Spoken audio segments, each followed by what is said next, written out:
How do you rejoice when there's nothing to rejoice about? And maybe if you try to rejoice, somebody says, you're not handling it right. What do when your anxieties and fear replace your faith?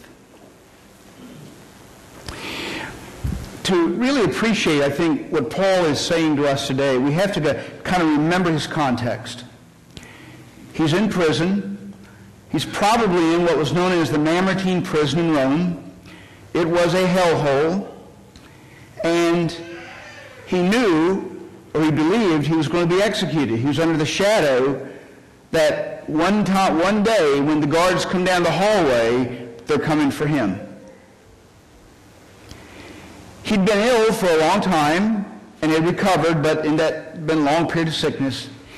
And while he was lifted by the good news of what was going on in Philippi, the church there, and all the other little churches he'd started, he was still hearing reports of the folks trying to undermine him, even in prison.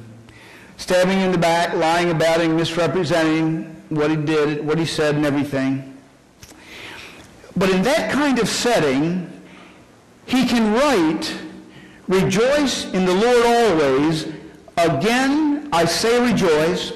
Let your gentleness be evident to all. The Lord is near. Pray about everything." His circumstance gives credibility to what he says. Years ago, there was a young seminary student, and it was not me. I always own my mistakes in sermons.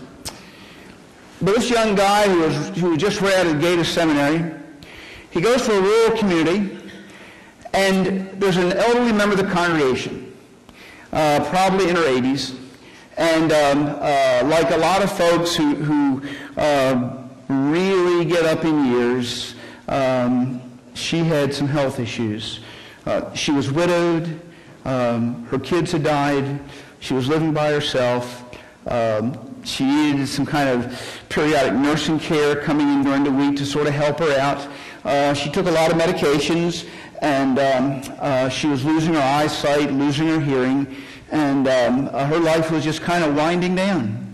And so as she's sharing this with this young pastor who's fully equipped to provide all the pastoral care anybody could ever need, he's sitting there, and she's sharing her life and what was going on. And he's going, yeah, I see, I understand. Yep, I feel your pain. Yeah, That's how we're taught in seminary. We were. Yep, Yeah. Oh, you fell off the moon? Yeah, I did that once. Yeah, And very graciously, she stops him and she says, "Son, you don't have a clue about life." Now, if you wanted someone to talk to, if you're experiencing any of those things, you would call her, and she'd be very glad to talk to you because in some cases, she's been there and designed the bumper sticker. In other cases, she's still there trying to get through it. So you want to talk to that person because there's a credibility and authority in what they say. So when Paul, who is in his mess, says, "Rejoice in the Lord always," again, I say rejoice. We've got to figure out, hey, this is a real possibility. I can rejoice. I can know joy. I can have my faith overcome my fears. The question becomes, how? Well, he's got it locked away. Paul's brilliant. Whether you like him or don't like him, whether you agree or disagree with his theology, whether you don't even know who the Apostle Paul is, you have no clue, and that's okay. Don't worry about that. I'm just here to tell you that Paul has given us a real nugget. Listen to what he says. "Rejoice in the Lord always. Again I say rejoice. Let your gentleness be evident to all. The Lord is near. Don't be anxious about anything." Did you catch those 4 words? Rejoice in the Lord always. Again I say rejoice. Let your gentleness, and so the Lord is near. You see, those 4 words, the Lord is near, is the linchpin It's the focus lens that enables you and me to rejoice, to know joy, to experience the peace of God that passes all understanding, no matter what situation you and I are in. It is the linchpin, the weapon that will help our faith overcome our fear. He says the Lord is near. Now you have to understand, wherever Jesus goes, everything Jesus has with him goes with him. So when Jesus moves into your neighborhood, every blessing, every attribute, every characteristic, every promise, every ounce of riches of the heavenly kingdom, they're right there in the neighborhood with you. So that little phrase that Paul has tucked away in there is the linchpin of everything else. Because without that, there's no rejoicing, no joy, no peace. The fears overcome our faith. But Paul said, the Lord is near. Sometimes things happen and we forget it. Sometimes we go through something over a period of time and it kind of drains that memory, that knowledge, that experience that Jesus is here. And sometimes we have to be reminded. And that's where God works so beautifully. Because God is continually, it's like pop-ups on your computer. You know, you're going along and all of a sudden this ad pops up, or you got to do this update, boom, boom, boom. And even when you turn your pop-up blocker, they get through. You can't stop them. That's the same way it is with God. God is popping up these little reminders in our lives every day that he's here, he's near, and everything that he has as part of being God is here at our disposal.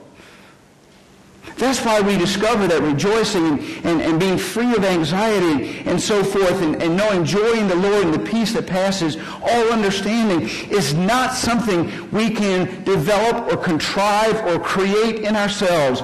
It's not within us to have those things and create those things. That's probably why when you take a course on death and dying and suffering and to go through all the stages of dying, all the stages of grief, you will never see the stage of rejoicing.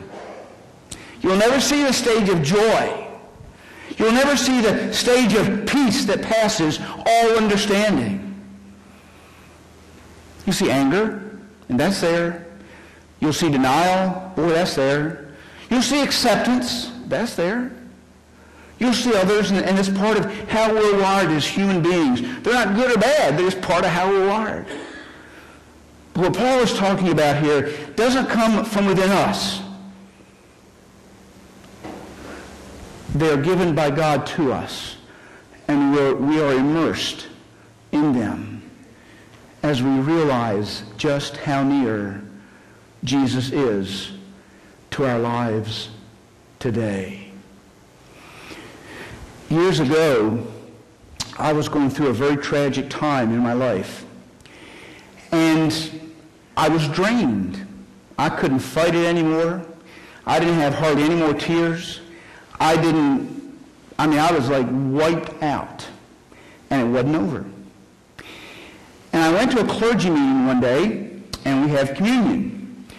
And when I went up for communion, I went to the far end of the rail because I didn't want to be around anybody because I was hurting so bad. And God was 1,000,000 miles away. And as I'm kneeling there, a colleague of mine came and knelt down beside me and put their arm around me. And she said a few words that instantly changed me. And I have clung to those words and reminded myself ever since then. She whispered in my ear, "Bill, the promises are still true." And that is exactly what I needed to hear at that moment, to remember that Jesus was near. She said a prayer and she left, and I stayed there. The circumstances didn't really change, but I was changed. And that's the way it works, and that's what Paul is talking about. He's not talking about a 12-step or a 3-step program. He's not talking about positive thinking and the power of positive thinking. And he's not saying, all right, Christian, get over it. Jesus rose from the dead. We got victory in Jesus. Get over it, whatever's going on in your life. He's saying, remember and focus on the fact that Jesus is near. And what happens is, we get things sort of flipped.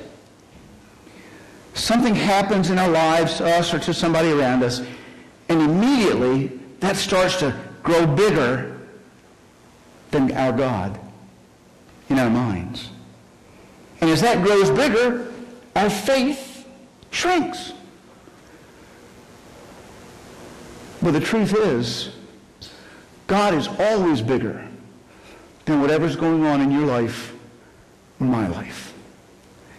And when Jesus is near, we remember that. And that doesn't mean there's a magic dissolution of all negative feelings, negative vibes, anxieties, fears, and depression and stuff. We all struggle. But the difference is, those things do not take up residence in our lives. We are human, and when something hits us, it's out of the blue. We don't plan to be anxious. We don't plan to be depressed. We don't plan to be discouraged. We don't plan to be afraid. We don't plan to have struggles in our faith. They come upon us. But you see, the reality is, our heart is like a table. And on this table, we put things, and the table will only hold so much. And when you fill the table, then if you keep adding things, things are going to drop off. And the idea is to fill that place, that heart, your table, the table in your heart, with the things of God, so that there's not room for the other things to kind of creep in, to suddenly come in and take up residence. You've got something there to deal with. And that stuff on the table, that stuff of God, comes from praying, Paul says. He says, take it all to God. There is nothing insignificant in your life that God does not care about. Jesus did not die on the cross for you and me, and then at the same time our lives are trivial. Jesus did not suffer and die so that our lives would not really be that important to God, and God would have bigger things to deal with in the world, like nuclear proliferation. Peter tells us in his epistle to cast our cares on the Lord because God cares about us. And to live out that caring, God draws near. And Paul is telling us that when we offer up our prayers, bringing everything to God, we give him our petitions, but we also give thanksgiving. And I believe, and I discovered, at least in my life, the most powerful way to keep my faith rolling is to be thankful. You know, we have Christmas lists. We have shopping lists. We have to-do lists, at least some of us do. We have lists of birthdays and anniversaries. We have lists of things that people have done to us that have hurt us. Maybe family members, friends, people in church. We got a list. There's a list there. It may be a short list. It may be a long list. It may be a list a couple weeks old. It may be a 30-year-old list. But we keep lists. It's amazing how lists can affect our lives. But I discovered that if you sit down and begin to write down how God has blessed your life, and I don't mean you prayed for a job and got it, that's one thing. But in those times when you remember that you did not know if you were going to make it and you got through it, you knew God was with you, those times too, you start compiling that list.